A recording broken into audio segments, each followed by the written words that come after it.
The Gemara it said that if you have a person who's sold as an Eved Ivri for a lesser amount, and within the 6-year period, he increases in value, when the Eved Ivri wants to redeem himself, he pays the lesser amount that he was originally sold for or bought for, not the greater amount, in terms of calculating the balance of the years that are left.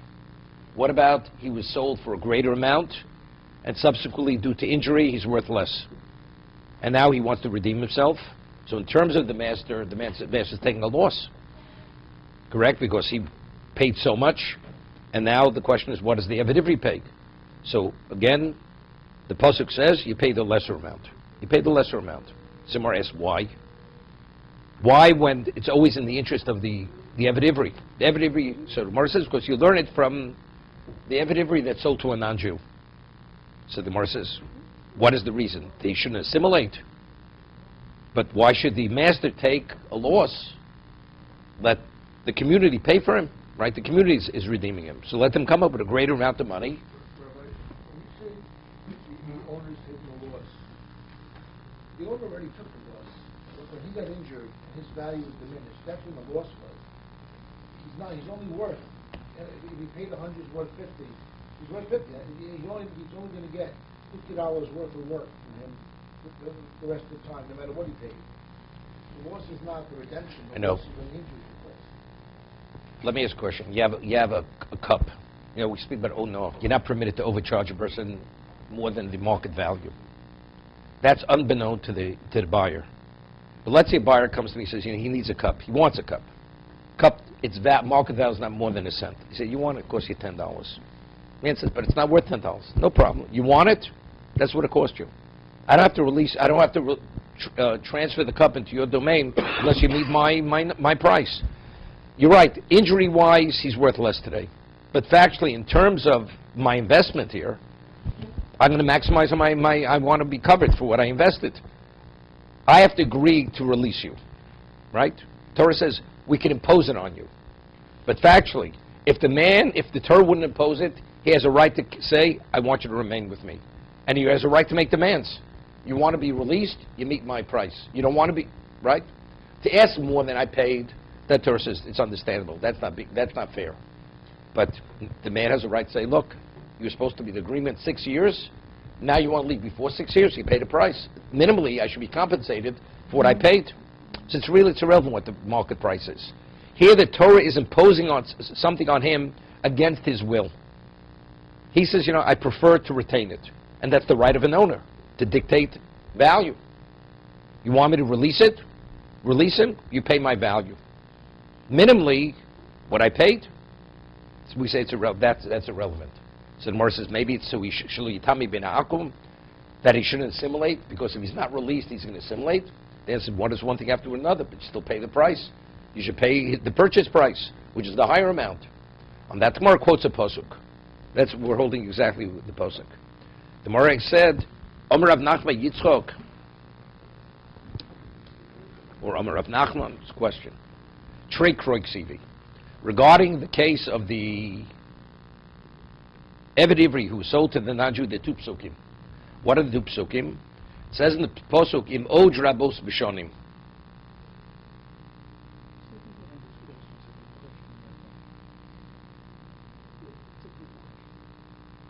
Okay. Because the market value said this man, the accountants come in to do this balance sheet at that point in time. They would reflect the loss. Okay. So therefore what? Well, so they'll reflect the loss to who? To the master. Man says, but I don't have to take. I'll take a loss if I have no choice. It's irrelevant if he wants to take the loss. He has the loss. He cannot get the value he paid because he suffered the loss. This slave cannot give him the loss and all. Okay. Okay? Whatever he thought, he would never pay full value for the man. But again, He's not going to get the value. But again, normally, if I own something, I have a right to retain it regardless of its value, how much it's worth or how much it's not worth. That's my right as an owner. Here the Torah is imposing something on a master you must release him regardless if you want to or don't want to. That's what the Torah is demanding. So it makes sense to say, if you're demanding I release him, I should be compensated for what I paid. Otherwise, you know something, I'll incur the loss, but let me at least retain rights that I could dictate the predicament of the slave. So it's a minimal right. It's not really a maximum. It's a minimal right. No, the Torah tells me. The Torah tells you. No, but minimum right is still without the psukim, I would You say, pay nothing. no, you'd have to compensate him For every for what he paid originally. I mean, based on the years that are left. Based on the years that are left. He's not going to pay the full value. Let's say he paid $600, right? Said in 3 years left, he should pay $300 because his value was $600 initially. Now, losing the arm, he's worth $50 a year. So you pay $150. You don't pay the $300. Do you pay $300? You pay $150. We say you pay $300, right? That without the pasuk, you would say you should pay $300. Then don't force me to release him. How does that's my right as an owner? No, I understand. The Torah has said that you don't really want this person to be enslaved. You're going to give him his choice a way out, or society's choice a way out. So let's let the Jewish community come up with enough money to release him. I would say the opposite. I would say from the day that the man, there's such a thing as principles. And the day that that man bought the slave, he understood that he was taking a principle risk. He might not get his money out. Of course, therefore what? But it has nothing to do with me. As opposed to making a loan. No, I understand that, but you're right. He's getting his money. But again, it's a side. What you bring up now is a side issue. Same thing what Andrew brought up. It's two separate things. As an owner, I have a right to retain him based on our original agreement. Yes or no? Seemingly, that's what it should be. Torah says no. That if the community should come up with the money, whoever may come up with money, regardless whether you want to retain him or not, you must release him. But the man says, but I want to retain him. Right? That's my right. We say it's irrelevant. So you would say, since the Torah is forcing him to release him, minimally, you should compensate him for what he originally paid. Because you're taking him away from him against his will. That the pasuk says no. That even though we're forcing him to release him, you pay the minimal amount, not the greater amount. That's all the Torah is saying. You're right. If you sell him on the market, a person that costs him $1,000 to make a chair, because that's what it cost him, but you can buy the same chair on the market for $50. So he'll say, well, I want $1,000. You know, say, you keep your chair. I'm not interested in your chair. I can buy the same thing for $50. That would be, if it's up to me. You're asking me, should I buy, should I not buy? Did you incur a loss? You incurred a loss. But that's not our discussion here. That since we're forcing him to release him, what should you pay the master? Do you make up his original investment, or do we say no? You pay the present value. So the pasuk tells me you pay present value, although it's lesser value. That's what the Torah is saying. When you buy a slave, you get a slave and pay $600, is it allocated $100 a year? $100 a year. Because logically, it would not be that way. Because if you bought a 4-year-old slave, his value in year 1 is going to be more than his value in year 6. If he's older, he can do less work. But let's say we're talking, no, so let's talk about he can do the same amount. It's 25 to 30. What he can do at 25, he can do at 30. Not necessarily. In terms of what he bought him. At any age, there's going to be differences. It could be more, by the way. Right? If you bought a young slave, you probably could do more at 19 than you could do at 30. That's the case where he's bought for less and he increases in value. Right?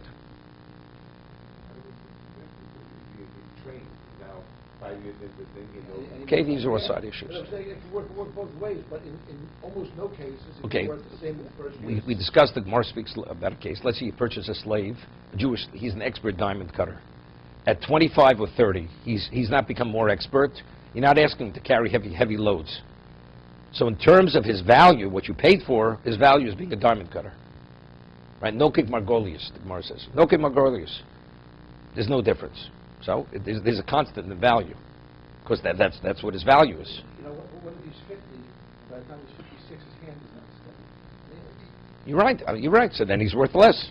So we spoke about cases where you pay more, he's worth less, or he's worth less, then becomes worth more. Right? You buy him at the first year, then you train him to be a diamond cutter. So now it's worth, he has a different degree of worth. Okay. So the Gemara cites a pasuk. So the Gemara says, how do we know that the buyer always gets the better deal, and the slave and the master, he's the one he takes the loss? So the Gemara quotes the pasuk. Im od rabos b'shonim. It says, if there are more years, we'll see vimat nishar. Vimat nishar b'shonim. So we're speaking about a person who sold for 6 years. So the Gemara asks, v'chi yeshonim merubas yeshonim muatos. I mean, are there more years or less years? What do I mean if there are more years or less years? We're speaking about he was sold for 6 years. So what does it mean more or less? El nisrabe kaspo. He was purchased for less, and then he increased in value. He increased in value. Mikesef miknoso. Nevertheless, the Torah says, kesef miknoso, what do you pay? You pay what the original amount, what he was purchased for. What about nismaid kaspo? What about if he depreciated the slave for whatever reason? Kvishanov. Then you pay the balance with the years that are left. Somewhere says, Veimahochi. Veimahochi komra. Who said that's what the Torah is saying? Maybe the Torah is saying something other than that. Hechad of a trey uposhle dalid. If he worked 2 years and he has 4 years left, that's when you want to purchase him to redeem him. Neisiv le dalid. Mikesef miknoso. Then you pay the 4 years what you paid for. Ova dalid uposhule tarti neisiv le tarti fishonov. There you pay 2 years what's left. But how do we know that from the pasuk more or less that it was speaking where he increased or decreased in value, that you always pay the lesser amount? So Mar says, nichtav kro imot rabos shonim. If there are more years, imat nishar shonim. My bishonim, what does it mean? That means something happened bishonim. In bishonim nisrabe kaspo, if as a result of the years he increased in value, then it's bishonim mikesef miknoso. Then it's the original purchase price, which is less. Nismai kaspo bishonim, as a result of the years, kefishonov. Then you pay the balance based on that going forward. Well, it has nothing to do with the shanim. It has to do with what happens in the shanim. In the shonim, correct. Well, how can years increase anything? No. It has to mean something else. No, we could say it means you have more years left or less years left. That's what we say, more years left or less years left. More than one or less than one. No, which means if you have 4 years left, you pay the greater amount. You have 2 years left, you pay the lesser amount. We'll see, there's a Tosa Nomana. That's the way Rashi learns. This is the way Rashi's learning the Gemara. So the Gemara is saying, "Shana Rabos Hafari Yevdi Dik, one Yevdi Dik." No, we're not. We're speaking about 6 years. It's just we're holding in the 6 years. That's what the Gemara is saying. So take a look. There's a Tosa Nomad Aleph, which goes on the Gemara Nomad base. It's the fifth Tosus on the page. Chaf Nomad Aleph. Ovad Dala Posh Le Tarti, Nes Le Tarti Kvi Shonov. Pirush B'Kontris. Lo Iri Kro, Lo Bishbiach, Lo Behichsif. The Gemara asked the Torah is not speaking where he either increased in value or decreased in value, where he was damaged. That's the way Rashi learns. That's the Gemara's question. The kosher. Dimkena Maishoni Kro Belishne Nichtov Idi Vidi Bikesev Miknoso. O Kefishonov. If we're saying we're maintaining the constant, and it's either what he was purchased for, or based on the lesser amount, so it should say Kesef Miknoso should apply both where you have more years or less years, or the lesser amount, regardless of what you paid, whether you have more years or less years. Why does the Torah change the term when it says Kesef Miknoso Kvishanov? This is a phenomenal question on Rashi. Rashi's learning, the Gemara's question is, maybe whether you have more years or less years, you pay the original purchase price. Or you pay less. So if that's the case, he says, if it's one or the other, the Torah should only say one thing. If it's the original purchase price, it should say Kesef Miknoso. And if it's the lesser value, it should say Kvishanov. So what does the Torah use both terms? Kesef Miknoso and Kvishanov. What does the Gemara have to answer? Bishonim, let the Gemara say, if actually it's either one or the other, the way Rashi learns, so the Torah should say one or the other. Why does the Torah say both? That's Tosaf's question on Rashi. You have the question? Yaakov. Avrami, you hear it? Good. So therefore, Tosas rejects Rashi. Ernie, I see you a little confounded there. When the Torah presents its Rabo Shonim or less Shonim, Miyut Shonim, it mentions Kesef Miknoso means purchase price.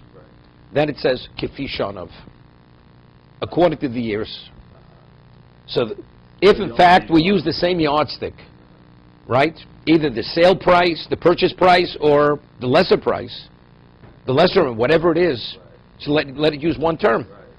What are you using both terms? So evidently, both evaluations are in effect. So what's the most question? On that, V'omer Rabbeinu Baruch. So Rabbeinu Baruch answers Dochi Perusha. Rabbeinu Baruch is one of the Balitosis. Im od rabos b'shonim, the ova tarti uposhli yarba. If the majority of the years of servitude haven't yet been served, he only worked 2 years and they have 4 years left. Leisavle arba mikesef miknoso. Since you're still close to the time of purchase price should be the terminating factor. That's the amount you should pay to be released. Right? Because you only worked 2 years into the 6 years.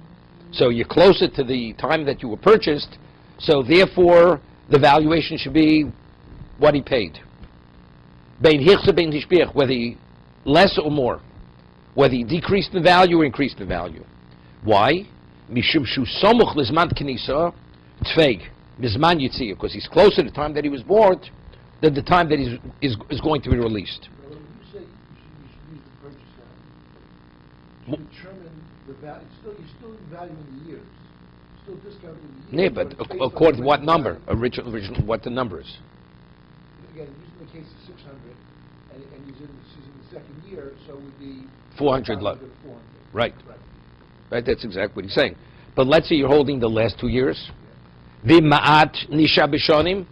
Let's say you have the majority of the years of work. You have 2 years left at the end. The avad arba uposhtarti. He worked 4 years, and you have 2 years left. Nesev lekfi shonov shushavata. You pay the present value. V'samach lizman yitzia, which is closer to the what when he's being released. Bein hichse bein ishbiach, whether he decreased in value or he increased in value. That should be the determining factor. So why are you saying that no, that he always has the upper hand, the slave, and the master is paid less? Maybe we should use the same evaluation based on whether it's more or less. If it's more, it's this, or it's... On that, the more answer, because it's bishonim. That each group of years, you deal with that particular period of time. If it's bishonim, it's kesem miknoso. Okay?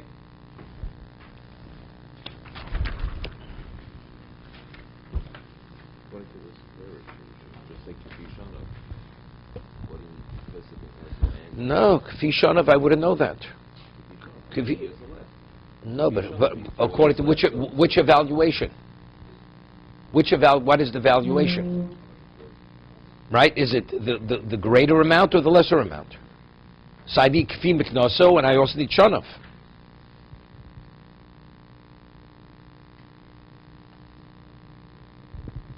You wouldn't know that you divided up in equal terminology without giving us a... No. We wouldn't know that it's 1/6 each year. No, I would say what? Whatever the value is presently. Whatever the value is. If I want to say Kesef Miknoso, So regardless of how many years are left of Kifi Shonov, whatever his value is now, that's... correct, like Andrew and David said, you know, what's he worth on the market? That's the way I would That's what he was bought at, and Right. that's only for correct. Okay.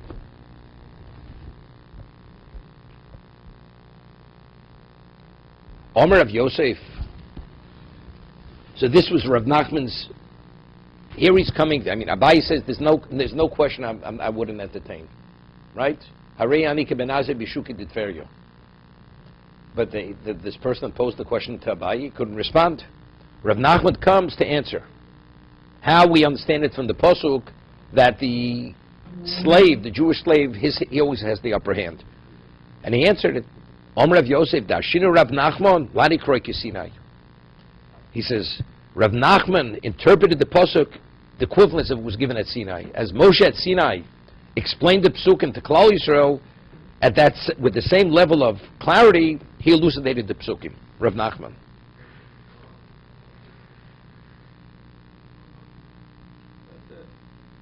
Boimini Rav Huna bar Chinim Rav Sheshes. Rav Huna, the son of China, posed the question of Rav Sheshes. Eved Ivri an Nimka Dovt Gochovim. Nigel Lechatzoin and Nigel Lechatzoin. Could you do a partial redemption? Meaning, person sold for 6 years, he only comes up with 50% of the money, right? He has a right to redeem. If he comes up with the full amount, whatever he owes the master, he's released. Correct? Not a question. What about he sold? Man comes up with 50% of the money. He has 6 years to go, 5 years to go, and he only has the value of 2 years. Do we say it now, at this moment, he only has to work 3 years? Or do we say, maybe yes, maybe only after 3 years, since he paid him now? Meaning the original sale was 6. Now he's buying back 3 of the 5. Or do we say no? It's all or nothing. When the Torah says gula, he has a right to redeem himself. Does it have to be a full redemption or even a partial redemption? That's the Mora Shaila. Okay? Oeinu nigal lechatzoim. Guloso. So Mora says, Guloso mstei achuza gomar. We learn Xer Shava. Guloso. Mastei achuza einu nigal lechatzoim. Afainami and nigal lechatzoim. Okay, we'll see.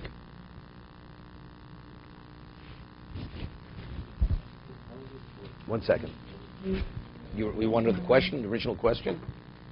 With the Nigal, when does he go out? One second. 6 years. He has 6 years. Right. So he sold for 6 years. Now comes up with 50% of the cash, his value. Could he say to his master, here's 50%, I'm only going to work, although he has a 5-year balance, I'm only working another 2.5 years. Well, the master says no. Unless you give me all the money, you're here for the balance, the full balance, 5 years. It's not his issue. You want me to hold it? Gesundheit, hold the money, but it's meaningless. The Gemara is going to say a halachic difference. Because difference is what happens, he goes up in value, or down in value. Right?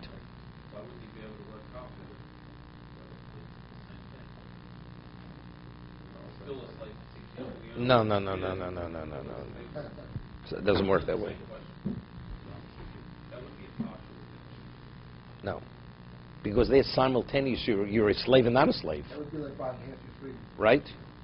Here... No. That has no relevance to this. No relevance to this. The Machlos Beisham Beisil has nothing to do with this. That's an Eved Kanani, where one master emancipated him. So there he's a half a free man. That's fact. Here it's something else. Here, no. You're an Eved Ivri. Here, simultaneously, are you an Eved Ivri? Not an Eved Ivri. This is to shorten your years, so you have less years to work. But the years, right now, you're an Eved Ivri. Here, simultaneously, you are an Eved, you're not an Eved. 3 days a week you are, 3 days you're not, or half a day you are, half a day you're not. That's not a redemption. Could you sell yourself that way? No. Torah says, 6 years. Person wants to sell himself for 3 years. Masna Mashikosa Batorah. There's no such thing. There's no such sale. It's like a man wants to marry half a woman. There's no such thing, right? Chetzich Mekudeshesli. There's no such thing as Chetzich Mekudeshesli we had earlier. Okay?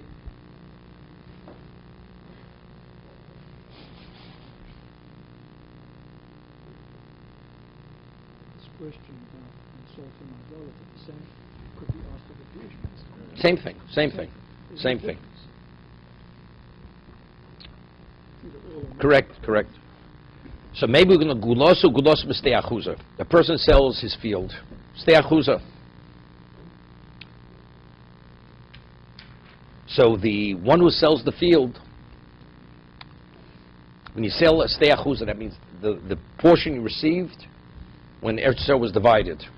So the halacha is the buyer has a right to retain it for 2 years.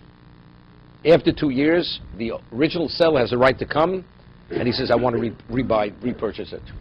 The buyer has to sell it back to the original seller, because it's a stei achuza, not being just an ordinary field. This field normally would come back in Yeovil to the person. So what about if he says, let's say he sold 100 acres, and he says, I only have money for 50 acres. So the Torah says, no, either you come up with the full money, or it's nothing. So just as over there we say the repurchase, it's all or nothing, because it says Gulaso, he's redeeming the field. So, and it says Gulaso regard to the Eved Ivri, when you redeem him, you're redeeming him from the what? From the non-Jew. Gulaso b'ste'achuza ma'al, ste'achuza einu nigal l'chatzoyin, just as the portion when he wants to repurchase it, redeem it, to reinstate it into his family. You cannot make a partial payment to redeem part of what you sold.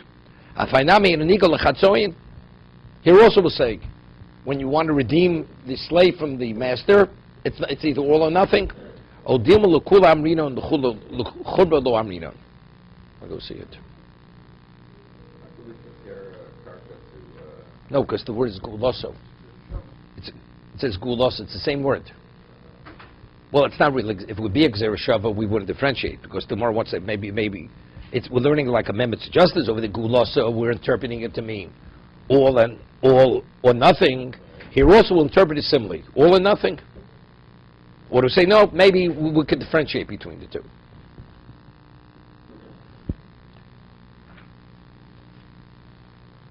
Omalei. Lava mitosam nimka kula v'lochesyo. We said earlier, the Gemara said, let's say a person steals $500 and he's worth $1,000. He's worth $1,000. He's not sold into slavery. It's never different for stealing, right? Everybody agrees there. Nimkar kula v'lochesyo. Hochanami nigal kula v'lochesyo. Here also, just as over there regarding the selling of the slave, it's all and not partial. Hochanami nigal kulo lo chetzio. Yeah. We're trying to get the slave released. You see, I mean, what the Gemara is answering is difficult, because what I just answered you. We asked me, chetzio, what if a person says, 3 days a week for the master, I work for the master, 3 days I work for myself. So when I answer you, because simultaneously, you're a slave and a free man. You can't be both. But when you do a partial redemption, I'll be a slave for 3 years. I'm sold for 6. I'm buying back 3. So therefore, it's as if I worked 3 and I only have a balance of 3 years. Right? That's what I answered you. But if that is the case, then the Gemara they're not comparable. A man steals $500, he's worth $1,000. We say either you sold completely, but not partially sold. But there, it would be simultaneous. You're half slave, half free man, because you're worth $1,000 and he only stole 500, right? It'll be 6 years. In that case, the issue we're discussing whether you can sell for less than 6 years, which you said you can't. Yeah, but so over there, you'll say maybe it'll be spread over a 6-year period, right? Okay, be something similar. I mean, so you differentiate it that way. Here, he was sold for a full 6. Now you want to buy back 3 of the 6. So it's as if you worked 3 years of the 6 years. Here, the original sale is not a 6-year sale, right? If he's worth $1,000 and he only stole 500, it's a 3-year sale. There's no such thing as a 3-year sale. I mean, so they're not really comparable. The two cases are not comparable.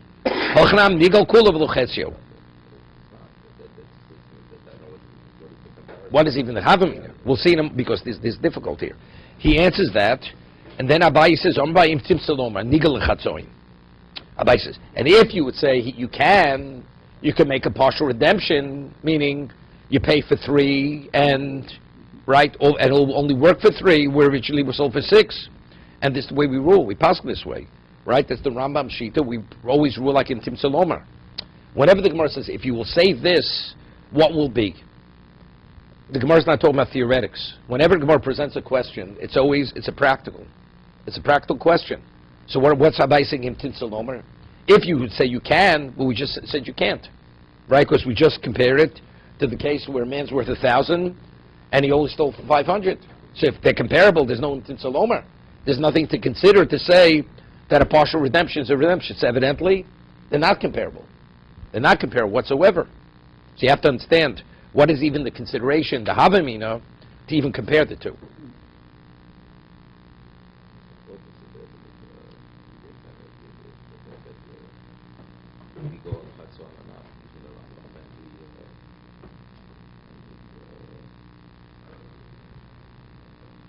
the Rambam says yes. That, what? They got Chatzon. That's what I'm saying, because, Rambam says no, it's not. but I'm explaining to you why. Because because Rabbi said Imtim Saloma. Right. Rambam always rules like the Imtim Saloma in the Gemara. So this would contradict it. So I'm saying because really they're not comparable, as we just said. A man who's worth 1,000, you can't. Of course, you don't sell him if he steals 500. So what does that mean? That the original sale is not a 6-year sale. So I'm going to Rav Sheshes say the Rav Sheshes says you can't go on Chatzon, period. Rabbi is saying that he can't. That's what he's saying. He's saying we could go into Exactly. He's rejecting what Rav Sheshes is answering. Right. But we're asking Rav Sheshes. Right? The cases are not really comparable. No, we don't know, because we're able to differentiate.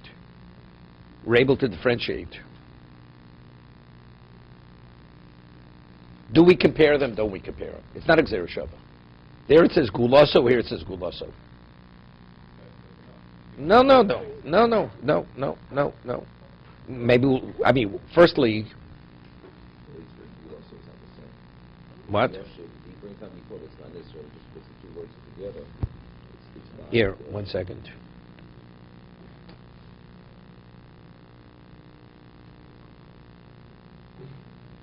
First it says over there, it says Kidei Gulaso. By Steachus it says Kidei Gulaso. Here it says Yoshev Gulaso. It doesn't say the word Kidei. Kidei means the full. The connotation. Kidei means the full amount. That's not a Gzera Shava. It's not a Gzera Shava. That's our question. Are we comparing the word Gulaso? Or is it because it says Kidei Gulaso? The connotation Kidei means the full amount. So by Steachus it says the full amount. Here it says you should return Gulaso.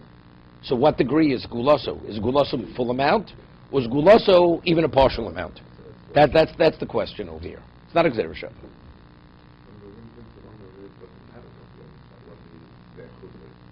They're just stating the fact now. They go up a thorn. That's the fact. I know. Rav Sheshes answered something, right? Rav Sheshes wants to draw a parallel to partial gula from the case where a man only steals 500 is worth 1,000. Abai evidently rejects that. They're not comparable. So what did Rav Sheshes hold? How do you compare something which is not comparable? Right? We're not answering that. Okay, so now we're holding Dimtim Salomer. No, but he's saying just as over there Nimkar Kul over the Chetzio. Right? That's he's using that to understand the pasuk. But what does that have to do with this? They're not comparable.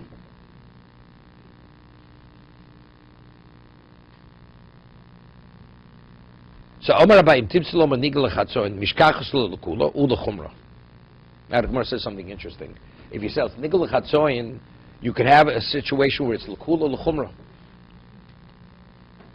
L'Kula, what's L'Kula? Zavni B'meyo. A person was sold originally for $100 as an Eved Ivri. Yov Lechamshin. Palga de Demei. He paid him 50. He was sold for 100. And he paid him 50, which is 50% of his value. Va'ashbach. Subsequently, he increased in value. V'kom al moson. And he's worth 200. Okay? Iyamrit nikal lichatzoyin. If you say that he could make a partial redemption, Yov le'mei v'nofak. He pays him what? He pays the balance. No, 50, right? 50, the original value. His original value. Wait. No. Wait. The Gemara's going to ask the question in a moment. We're going now L'Kula. This is L'Kula. So L'Kula is he bought No. 100, he increased the value to 200, he paid him 50, he pays him another. No. Well, one second. But because that has nothing to do with you always go based on the purchase price. That's Gemara's question in a moment. We already established Kesef Biknoso. If he sold for 100, so it's always you always did with 100. It's irrelevant when he went up in price. The Gemara's going to ask the question in a moment. Gemara's going to ask that question. Okay.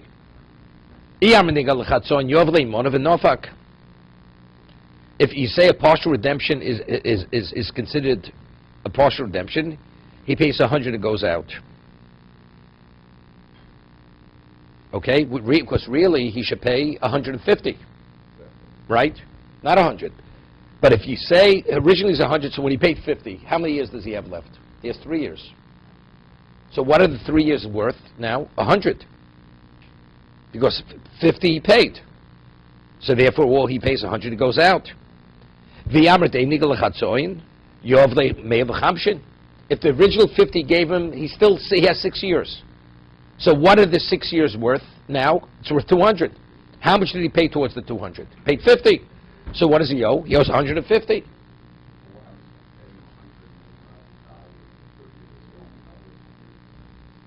But the Gemara's going to ask the question in a moment. We already established it's irrelevant how much he goes up. It's based on what he was sold for. The Gemara's going to answer in a moment that he was sold for more. He went down. He paid when he went down in price. Then he went up in price. Right? It fluctuated. We'll see in a moment. But if you're going to say he's not Nigel Lechatzoin, so the 50 he gave him means nothing. Right? So he owes him 6 years of servitude. What's the 6 years worth? $200. So he paid 50 towards the 200. So if he wants to be freed, now he has to pay the balance, 150, and he goes out. So how much did he actually pay? He paid 200. Right? Everybody have the calculation right? The Gemara's going to ask, wait, the Gemara's going to ask, we already said it's irrelevant that he increased in value. If he was sold for 100, he doesn't have to pay more than 100. And that, the Gemara says, going to Okir, Vizol V'Okir. That originally he was more valuable, then he was devalued, then he returned back to the original value. He was sold for 100, 200. Sold initially for 200. Now, a day after he sold, the prices of slaves drop, he's worth 100. One day into a servitude, he pays his master 50. So, right? So now, if I say it's a valid redemption, partial redemption is redemption, so how many years does he have to work? He has to work only another 3 years. Right? Now, the price goes back up to 200. So, what is 3 years worth on a $200 original purchase? Is it owes him 100? Okay? But what if I say Ein Nigel Lechatzoin? The original, what he originally paid him, has no value. He has to pay him 150. The next, no, we're talking about making that complicated. A day into the servitude, it dropped in price. Pays him 50. A day later, it goes back up to the 200. So he has 6 years to go. Now, how does he regain his freedom? Does he pay 100? Does he pay 150? To be continued.